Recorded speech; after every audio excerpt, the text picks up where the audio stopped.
All right, you're ready to paint. So to get your mask surface ready, you'll feel it's really rough. So the first thing you have to do is you have to sand off any of the rough edges when you want to get it smooth.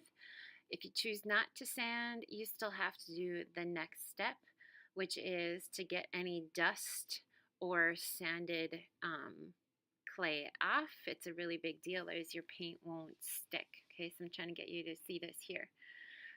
So to do that, you need to get a wet paper towel, and this is going to get off. You make sure there's no water, wring it out. It just needs to be damp. You just need to get off any dust, anything that could be sitting on the surface of your mask. You let it dry, and then you are ready to paint. When you're ready to paint, you have to think about your layers. What is your background color?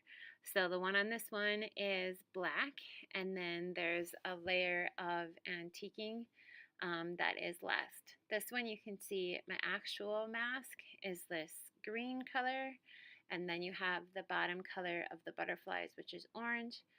The black outline, you have to make sure your bottom coat dries, and then the second coat you can see is the black for the butterfly, and that has to dry, and then you can see the third coat is the white of the dots of the butterfly. This one is still in process, so it's not all done, but you can hopefully see the layers and how you build it.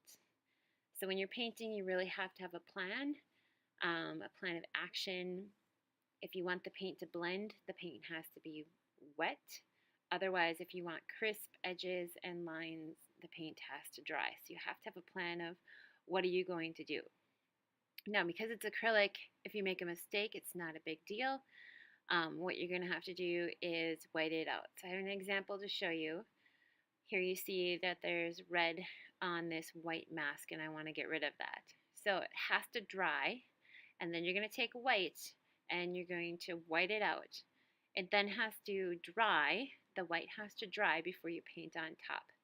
Now, if I was going to paint orange, I could go right in on top of this, and if it was dry, and I could paint. But if I want to have it white like the background white, I would have to do another layer of white to get it to stand out. But that's it. Have fun building your mask.